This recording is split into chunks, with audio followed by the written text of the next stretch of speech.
గుమ్మడికాయ హల్వా చేసుకుంటున్నామండి. నేను ఆల్రెడీ బయట పగలబట్టాను, పొప్పులుగా కోసుకున్నాను ఇంట్లోకి వచ్చి. ఇప్పుడు లోపలంతా గొజ్జు తీసేస్తాము. ఇది తోలు మందం కాబట్టి కొంచెం లేట్ అవుతుంది కోసుకుంటే. కొద్దిగి ఇలా లోపలంతా తీసుకోవాలి, ఇవి గింజలంతా. గుమ్మడికాయ ఇలా ఒప్పులు కోసుకొని తోలు తీసుకోవాలండి. ఇలా తీసుకోవాలి.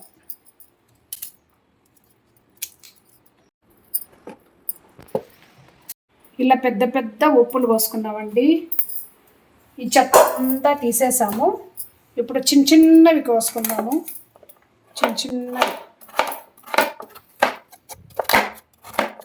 ఇవి ఉడకాలి కదా, అందుకే చిన్నవి కోసుకున్నాము. పెద్ద గుమ్మడికాయ అండి, మా ఆయన పెద్ద గుమ్మడికాయ తెచ్చాడు.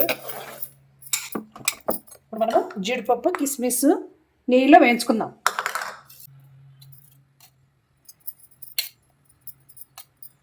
నెయ్యి ఎంత వేసుకుంటే అంత రుచిగా ఉంటుంది. బాగా సపరేట్గా వేయించుకుందాం.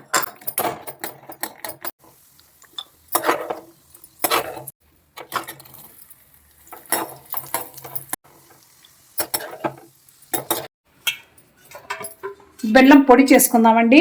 ఇప్పుడు మనం తీపి ఎంత కావాలంటే అంత వేసుకోవచ్చు. నేనైతే ఎక్కువే తింటాం తీపి, మేము బెల్లమే ఎక్కువ వాడేది. బెల్లానికి పొడిగా కొట్టుకుందాం.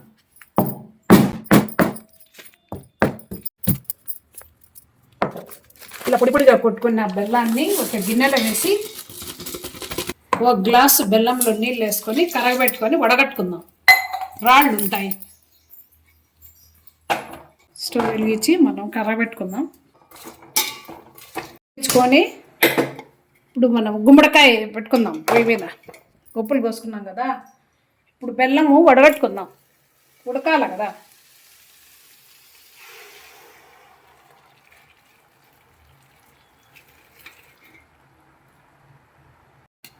కొద్దిగా నెయ్యి వేసుకుందాం పైన.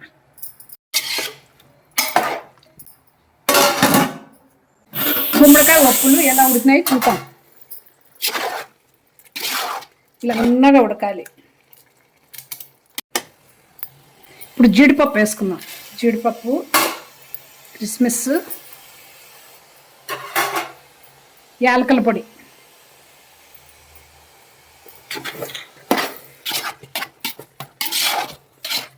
స్టవ్ ఆఫ్ చేసి మనం చేసిన హల్వా కిందికి దింపేస్తాం.